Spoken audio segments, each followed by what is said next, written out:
Pour la paix et la cohésion sociale au Burkina, le ministère de la Communication appelle les hommes et femmes de médias à plus de professionnalisme.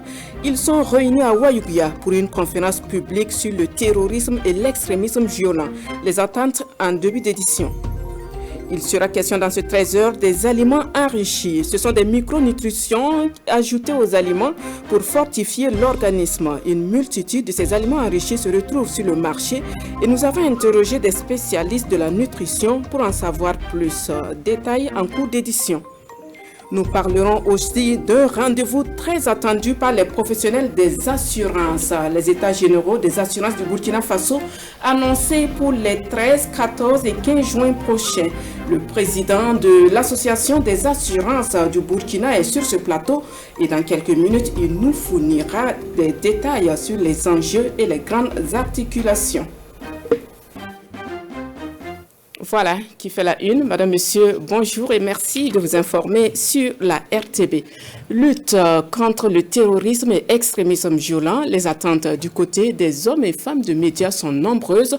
Le ministère en charge de la communication a encore réaffirmé la nécessité de mettre l'accent sur le professionnalisme, surtout dans ce contexte de crise sécuritaire. C'était à Ouayouguia, à la faveur d'une conférence publique qui a réuni des journalistes et blogueurs. Compte rendu de Boukari Ouedraogo et Moussaki. Comment mettre davantage l'information et la communication au service de la paix et de la cohésion sociale au Burkina Faso? La question préoccupe le département en charge de la communication au regard du contexte sécuritaire difficile du pays. Et à cette conférence publique de Ouayouguia, le secrétaire général de la région du Nord livre le message du ministre aux journalistes et blogueurs. Je félicite cette initiative du ministère en charge de la communication de regrouper tous les professionnels des médias et les blogueurs de la région du Nord pour les former. Car ces professionnels des médias ont aussi leurs armes pour accompagner l'État burkinabé dans la lutte contre le terrorisme. La Direction générale de la communication et des médias est l'initiatrice de cette conférence axée sur la lutte contre le terrorisme et l'extrémisme violent. Une rencontre d'échange voulue pour susciter l'engagement des hommes et femmes des médias du Nord dans la promotion de la paix et la cohésion sociale. C'est un temps qui court, on voit toutes les informations, les fake news et autres qui circulent et qui peuvent justement contribuer à aggraver davantage la situation. Si nos hommes de médias sont également impliqués, si nos hommes de médias également participent à la lutte, c'est sûr que ça peut aider justement à gérer ce genre de désinformation. Cette situation vient trouver en nous, acteurs de médias de la région du Nord, des bases déjà engagées dans la promotion de la paix et de la cohésion sociale. Il y a cette initiative que nous avons lancée cette année lors de la journée mondiale de la radio appelée La radio et ses auditeurs, dont le premier numéro a porté sur Radio et paix. La conférence est placée sur le thème rôle et responsabilité des journalistes et blogueurs dans la promotion de la paix et la cohésion sociale au Burkina Faso. Plusieurs communications en lien avec le thème sont au programme de cette journée. L'idée est de renforcer les capacités de ces journalistes et blogueurs pour des productions mettant l'accent sur la promotion de la paix et la cohésion sociale. Au même moment, d'autres journalistes de médias publics et privés étaient à Koutougou sur invitation du médiateur du Faso. Ils ont fait plus ample connaissance avec cette institution et approfondi leur compréhension en matière de médiation. La rencontre est à mettre à l'actif de la mise en œuvre du plan stratégique 2023-2027 du médiateur du Faso. Explication de Adama Ngiti et bienvenue dans ça. Une trentaine de journalistes du public et du privé à l'école de la médiation. Avant de se mettre dans la peau du médiateur, ils sont invités à connaître surtout le médiateur du Faso et ses activités. Une institution dont la mission consiste notamment à la défense des droits des citoyens contre les abus et les dysfonctionnements au niveau de l'administration publique. Nous avons à notre actif beaucoup de médiations réussies, que ce soit au niveau donc des dossiers et des dysfonctionnements au niveau de l'administration, mais également au niveau des conflits communautaires. 2021 par exemple, nous avons traité plus de 740 dossiers qui concernaient plus de 6000 et quelques plaignants, parce qu'un seul dossier peut regrouper souvent plusieurs plaignants. Et 2022, ce nombre a augmenté et nous sommes passés à 840 dossiers qui a concerné plus de 11 000 plaignants. Malgré ces résultats, l'institution reste méconnue ou peu connue du grand public. Le médiateur du Faso place alors la visibilité et la communication au cœur de son plan stratégique 2023-2027, avec pour relais ces hommes et femmes de médias.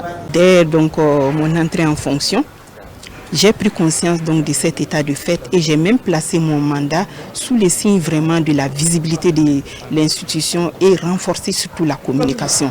Par rapport à la communication, qui mieux que les journalistes peut nous aider à nous rendre plus visibles, qui peut nous aider surtout à donner l'information vraie et juste aux populations. Le médiateur du Faso, ce sont au moins 30 ans d'investissement dans la défense des droits des citoyens face aux dysfonctionnements et abus du service public et d'implication dans la gestion des conflits communautaires. Nuit du patriotisme, un rendez-vous à l'initiative de l'association Lire Sara. La première édition se tiendra le 23 juin prochain à Ouagadougou et réunira une palette d'artistes engagés dans la promotion du patriotisme. Des personnalités seront distinguées, mais aussi des jeunes qui seront en compétition avec des messages de galvanisation des forces de défense et de sécurité. Point complet de la conférence de presse avec Salifou Belem et Sonia Corti.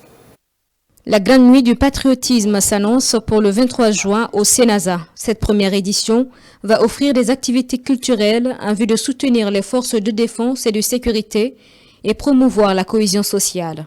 Le grand concert pour l'occasion va réunir plusieurs artistes. Docteur Abdallah, il y a Tonchal, il y a Wewe, il y a Kim Saloun, il y a Nourat, il y a Kesi, il y a Baraya le Morophone, il y a Flora.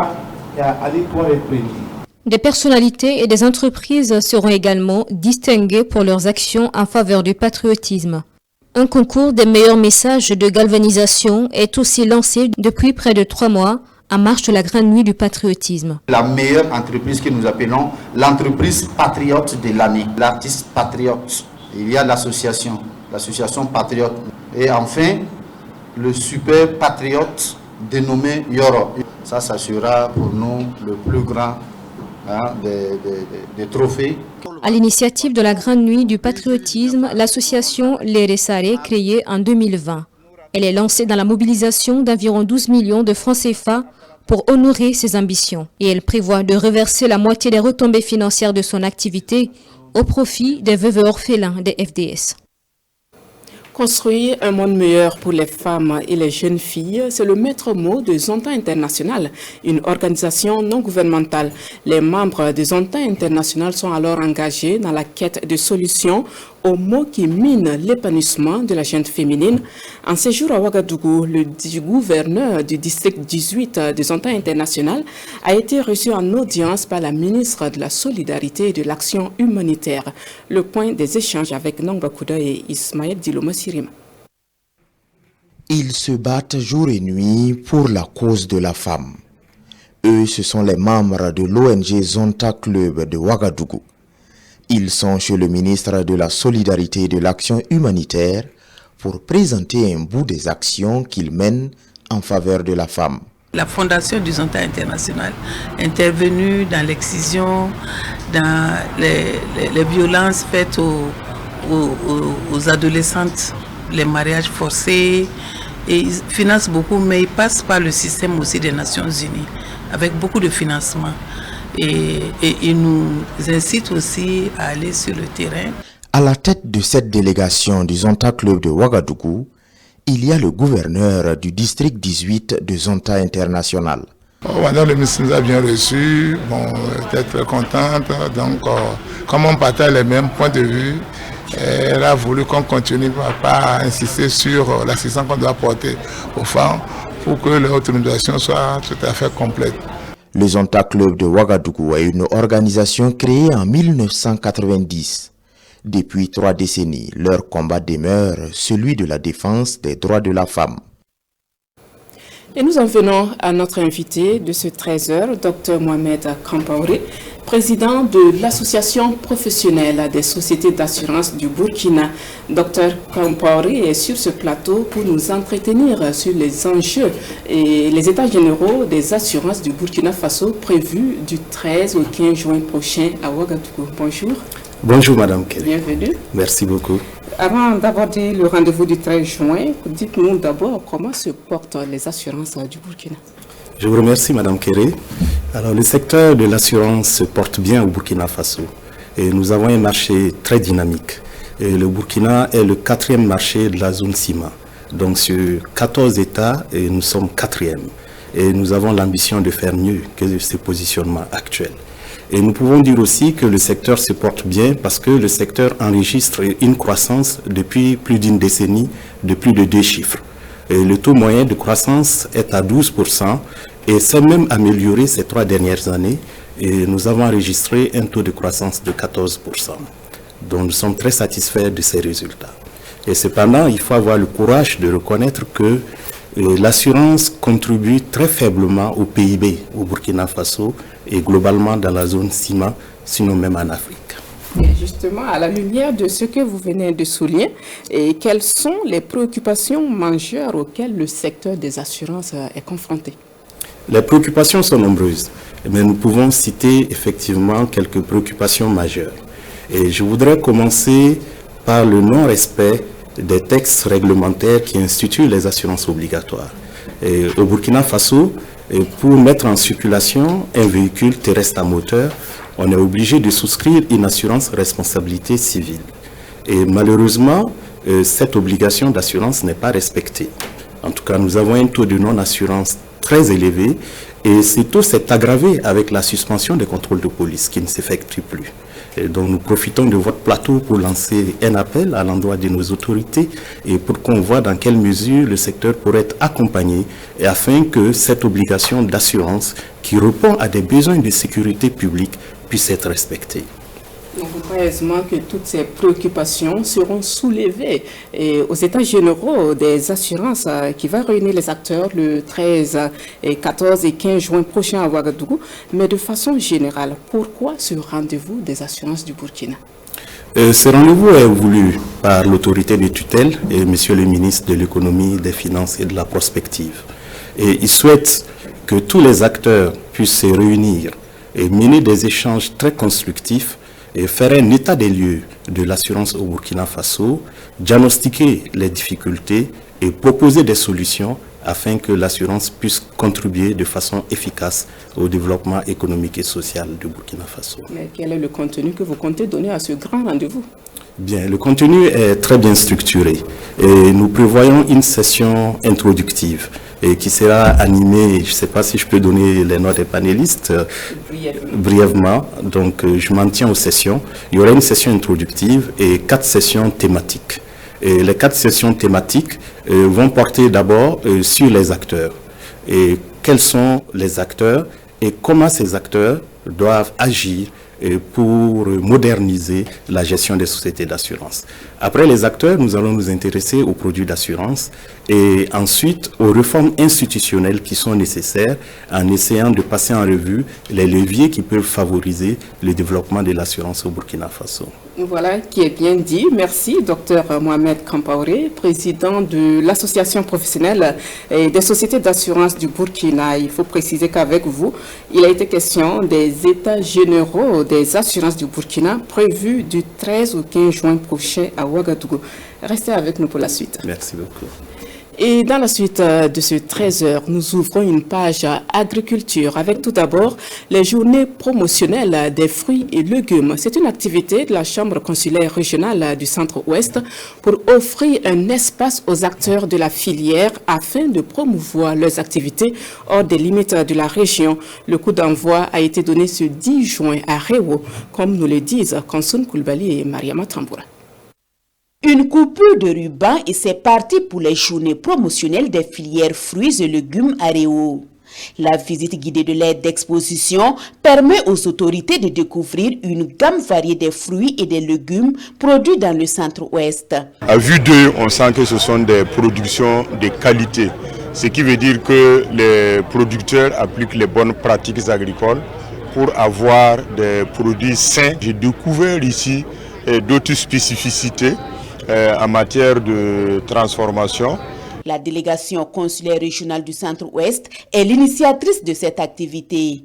Le choix de l'organisation de ces journées promotionnelles vise à animer le secteur privé dans cette région et rendre plus autonomes les acteurs de tous les maillons de la chaîne. C'est des moments aussi de vente, c'est des moments de faire des affaires et cela aussi va contribuer à soulager un peu, un temps soit peu aussi les acteurs du secteur privé et des situations vraiment qu'ils traversent actuellement. Aujourd'hui, c'est une chance pour nous de retrouver cette route, cette occasion qui permet aux producteurs vraiment d'exposer et de faire des affaires.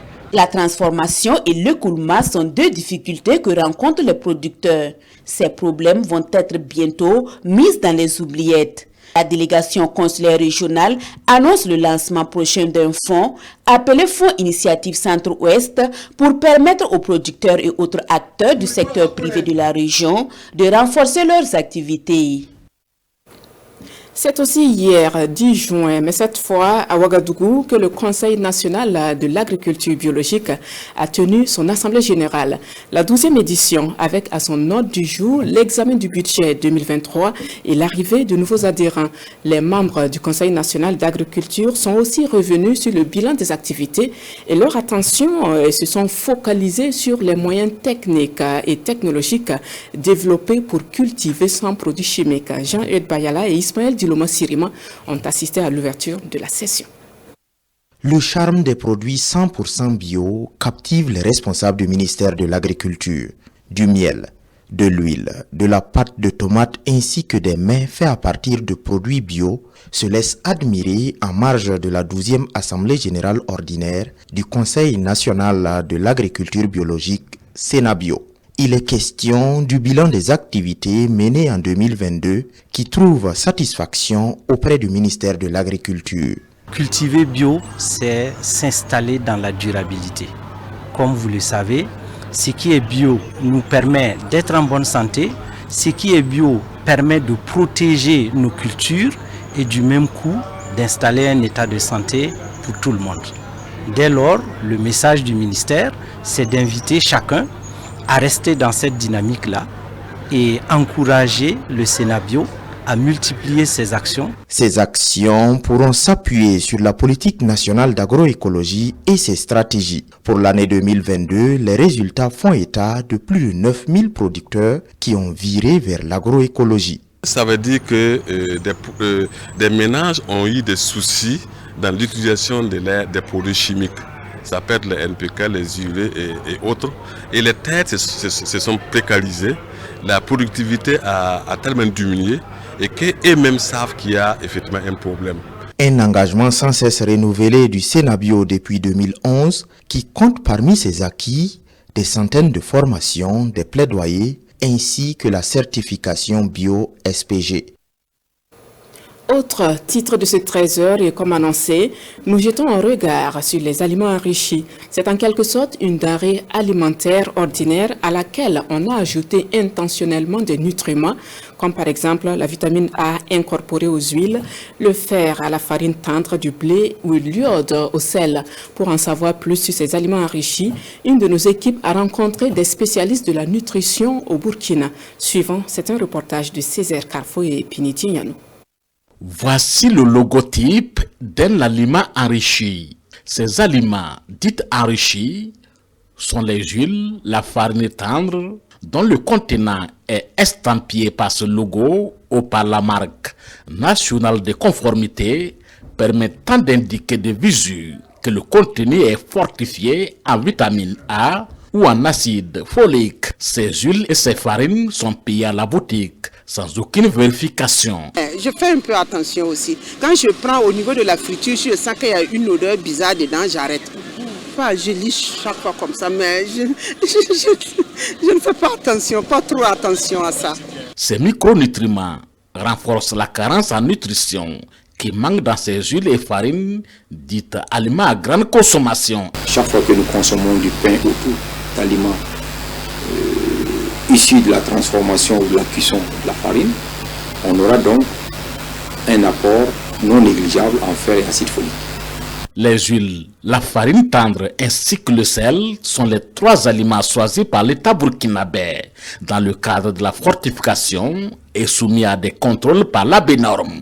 Au niveau de l'importation, lorsqu'un opérateur économique veut importer des huiles végétales, par exemple, dans notre pays, il apporte un échantillon au niveau de l'ABNORM. L'ABNORM fait des analyses pour attester que l'huile est enrichie en vitamines et délivre un certificat national de conformité qui fera partie des dossiers à constituer afin de pouvoir importer ces huiles. Et pourtant, sur le terrain, la réalité est tout autre. Le l'ABNORM a rencontré des cas surtout au niveau des huiles qui ne sont pas enrichies en vitamine A. Et comme je le disais, si on rencontre ces cas, il y a des saisies et en fonction de l'infraction, voilà, il peut avoir encore d'autres types de sanctions. Nous avons au niveau de la Ligue des consommateurs fait cette vérification et c'est ainsi que nous avions prélevé en son temps donc des marques d'huile. Et ces marques d'huile ont fait l'objet d'une analyse au niveau du laboratoire national de santé publique. Et à l'issue de l'analyse, il est ressorti que sur les 13 échantillons que nous avions envoyés pour analyse, il y en avait 5 qui ne disposaient pas de vitamine A. Cependant, sur l'emballage, il était bel et bien estampillé enrichi en vitamine A. Conformément à la loi 016 portant organisation de la concurrence, toute personne qui importe ou qui fabrique ces aliments sans ces micronutriments est exposée à des sanctions. La vigilance est donc recommandée aux consommateurs afin d'aider les structures d'État à atteindre les objectifs, à savoir la protection de la santé du consommateur. Autre point, eux sont loin de la patrie, mais ils restent attachés et reconnaissants au temple du savoir qui leur a formé 2 anciens étudiants de l'université Joseph Kizerbo, actuellement aux États-Unis et au Canada, ont laissé parler leur cœur au profit du laboratoire de biochimie, biotechnologie, technologie alimentaire et nutrition de l'université Joseph Kizerbo. Et ce sont des appareils d'une valeur de près de 80 millions de francs de CFA qui ont été remis pour faciliter les analyses et les recherches dans le domaine agroalimentaire et nutritionnel. Rasmani Zondi et Ismaël Diloma Sirima. Du matériel pour analyser les aliments, les substances biologiques, ainsi que pour le contrôle de la qualité. Des appareils de diverses tailles et formes capables d'examiner les gaz, les molécules ainsi que les micro-organismes. Ces appareils, au nombre de 20, sont un don d'anciens étudiants au profit du laboratoire de biochimie, technologie alimentaire et nutrition de l'université Joseph Kizerbo. Au nom de toutes les autorités de l'université, au nom de tous les responsables des laboratoires, nous les sommes très reconnaissants, et notamment les leaders dans ce domaine-là, grâce à qui on a obtenu ces équipements. C'est Dr Jean-Paul Ouedraogo qui est au Canada et Dr Yacouba Serré qui est aux États-Unis. Les donateurs de ces équipements d'une valeur de près de 80 millions de francs CFA sont réunis au sein de l'Organisation pour la promotion de l'éducation et de la recherche OPER. Nous avons créé OPER, qui est une organisation caritative et qui s'est donné pour mission de soutenir l'éducation et soutenir la recherche. Voilà, parce que vous convenez avec nous qu'une éducation de qualité et des bonnes recherches, des recherches qui aboutissent, permettent le développement du pays. Donc c'est ce qui a motivé en tout cas cette donation. Pour les autorités de l'université Joseph Kizerbo, ce don d'anciens étudiants est une marque de fierté.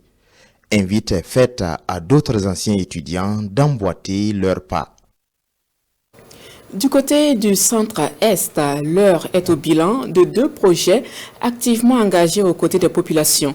Il s'agit du projet Sécurisation foncière et développement inclusif et du projet Mobilisation et intermédiation sociale pour une réalisation et une gestion durable des infrastructures économiques. Les acteurs des 2 projets étaient conjointement réunis à Tinkodgo pour présenter donc leur bilan et proposer des recommandations, comme le témoignent Aimé Douamba et Nicolas Sorgo. Le projet Sécurisation foncière et développement inclusif du centre SFDI-CE qui s'investit pour l'amélioration et l'environnement des affaires ainsi que le projet de mobilisation et intermédiation sociale pour une réalisation et une gestion durable des infrastructures économiques du centre Est, MISGE-CE, œuvrant dans la réalisation d'investissements structurants pour le développement économique local, dressent ici leur bilan après respectivement 33 et 27 mois de mise en œuvre.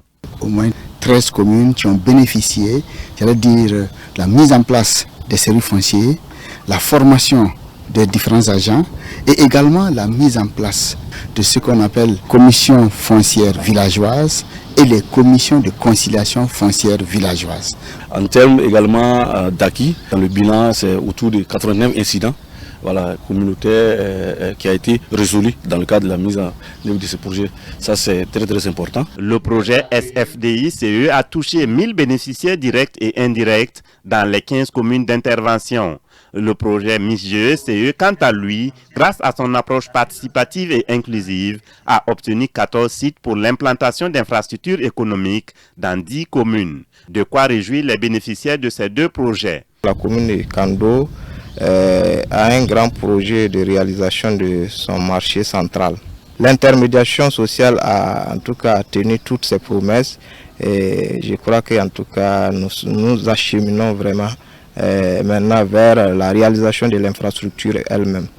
Les taux de réalisation sont de l'ordre de 97% pour MISGE-CE et 96% pour SFDI-CE, des financements à hauteur de 262 millions de francs CFA pour le premier et 524 millions de francs CFA pour le second. Des résultats bien appréciés du gouverneur de la région Aboudou Karim Lamizana, qui a par ailleurs félicité les acteurs pour ses performances. Les ressortissants du Biafra au Nigeria commémorent chaque 30 mai la fin de la guerre dans cette localité qui a causé de nombreux morts et des déplacés. Cette année encore, ceux résidant au Burkina se sont retrouvés à Ouagadougou pour une journée de souvenirs, une journée marquée par une action de solidarité avec les déplacés internes de Pazani. Compte rendu de Jean-Eudes Bayala et Pinidi Yanou. 1970-2023. 53 ans passés, mais les souvenirs restent. La guerre de Biafra au Nigeria. Le 28 mai dernier, les ressortissants de cette localité vivant sur le sol burkinabé commémorent cette journée. Des moments de recueillement, des souvenirs pour les illustres disparus. Nous célébrons ça chaque année. Les bougies qu'on a allumées, nous, à notre coutume, quand on veut l'appeler les gens qu'ils ont tués, ou bien la mort, on allume les bougies. Les bougies là, ça signifie que c'est pour l'appeler les morts. Des retrouvailles loin de la mère patrie, avec toujours à l'esprit la souffrance d'alors des peuples biafrais. Ici, sur le site des déplacés internes de Pazani de Ouagadougou, des livres sont offerts aux déplacés. Nous avons eu du riz, des spaghettis et de l'huile. Nous les remercions beaucoup. Que Dieu les bénisse. Que nous sommes venus à Pazani pour voir les déplacés. Voilà, bon, pour aussi les soutenir, puis les donner un peu de cadeaux. Tout ce que, bon, les petites que nous on a. Bon, comme on sait, c'est pas les quantités qui comptent, mais c'est pour venir les soutenir et puis les encourager pour leur dire que le demain est mieux. Nous on prie pour eux que demain, et tous vont rentrer dans les villages. Parce que c'est que si tu n'es pas chez toi à la maison, bon, tu n'es pas en l'aise. La guerre du Biafra a débuté le 30 mai 1967 et prend fin en 1970. Et dès lors, le 30 mai est choisi chaque année par le peuple biafrais à travers le monde, une journée de prière et de recueillement à la mémoire des disparus. En religion, après une formation de 3 ans, dispensée par la faculté des théologies des Assemblées de Dieu du Burkina Faso, 3 promotions sont désormais aptes à servir avec dévouement le Seigneur. Une cérémonie a marqué la sortie de leur promotion et ils ont été appelés à être des réparateurs de brèches, des hommes et des femmes faiseurs de paix pour la gloire de leur ministère. Salifou Belem et Mariama Tamboura. Ils sont 187 lauréats à recevoir leurs attestations de fin de formation à la faculté de théologie des Assemblées de Dieu du Burkina Faso, FATEAD. Le diplôme pastoral pour certains, la licence pour d'autres et aussi la maîtrise en théologie. Pasteurs pleins, ils se disent désormais prêts à répondre aux besoins spirituels des hommes. Nous recevons des formations qui touchent l'esprit de l'homme. Nous recevons des formations qui touchent l'aspect intellectuel et nous recevons des formations qui touchent l'aspect physique. Donc je dirais que nous avons reçu une formation holistique. Mais comme nous sommes dans un milieu chrétien, cette formation est plus basée sur le spirituel. Tous ces cours ensemble sont en train de faire de l'homme que Dieu a appelé un serviteur de Dieu efficace, connaissant les Saintes Écritures, et connaissant également le monde dans lequel il vit. Les réparateurs de brèches, c'est le thème de cette promotion. Et ces lauréats sont, selon le président de la FATEAD, appelés à marcher sur la vision que le Seigneur a pour l'Église des Assemblées de Dieu. À ces étudiants qui ont osé porter le titre de réparateur de brèches, ils ont une mission et la mission, elle est noble, elle est essentielle. Il faut propager cette bonne nouvelle à toute la nation et au-delà. Pour être accepté à la FATEAD, il faut avoir le BEPC comme niveau minimum. En plus des cours bibliques, les étudiants sont formés dans la pratique de l'élevage et de l'agriculture. Retrouvons à présent Charles Tiendrebego pour la chronique société de ce dimanche. Charles donne sa lecture sur la vie en cour commune, une vie pas très aisée avec des nuisances de tout genre mais aussi des joies partagées. Suivons plutôt. La joie a gagné le célibatorium ce soir-là quand les habitants revenus du boulot virent la moto trôner sur la terrasse. Il comprit tout de suite que le voisin avait mis en exécution son plan, acheter une nouvelle moto. Ce désir qu'il a chanté depuis plus de 3 ans, il a enfin entre les mains. Alors, tour à tour, comme il est de coutume, commença l'inspection. Pendant que certains appréciaient la couleur et la marque de l'engin, d'autres vont au toucher pour bien voir et les plus sceptiques iront jusqu'à l'essai pour mieux apprécier et savourer la douceur de la nouvelle monture. Les voisins étaient contents. Une joie qui se justifie et voilà la raison. Depuis plus de 5 ans, ils ont enduré un calvaire et le supplicié n'est tout autre que la vieille P50 du voisin. Pratiquement leur cour était transformé en magasin de pièces détachées et en forgeant, le voisin lui-même s'était fait la main dans la mécanique si bien qu'une soirée sur 2, il l'a passé à la lumière de la terrasse à remplacer une pièce qui se montrait capricieuse. Les cohabitants avaient fini par maîtriser les noms des pièces maîtresses de ce moteur. De la croix au plateau, en passant par le gicleur au carburateur, si ce n'était que la cause de la panne, c'était plutôt le circuit électrique. Faute de mécaniciens, tout se reconvertit à l'électronique qui refoulait ses motos. Le voisin passé maintenant expert réparait tranquillement son engin. Mais là n'était pas le véritable soulagement pour les habitants de cette cour commune. Ils avaient souffert et personne n'osait le dire ouvertement. Le voisin étant très matinal avec une moto qui fait la grasse matinée, la lutte âpre pour démarrer l'engin qui durait en moyenne une quinzaine de minutes avait fini par être l'horloge du quartier. Tout commençait par de multiples coups de pédale et quand cela échouait, l'individu lui-même enfourchait l'engin qu'il faisait vrombir jusqu'à l'allumage. Et comme ce n'était pas encore gagné, il fallait maintenir la pression sur le moteur pour arracher enfin un régime régulier. Avec la nouvelle moto, ce dernier l'ignorait, mais c'est cette autre victoire que les autres célébraient. L'habitude étant une seconde nature, même avec un engin électronique qui démarre au quart de tour, le célèbre voisin continue quotidiennement ses accélérations matinales. Voilà, retrouvez Charles Tiendrebego dans nos prochaines éditions et les autres dimanches pour d'autres chroniques société. Mais avant, on s'arrête là pour ce 13h. Merci à nos équipes techniques et rédactionnelles mobilisées depuis le début de la semaine et merci de votre fidélité à la RTB. À très bientôt.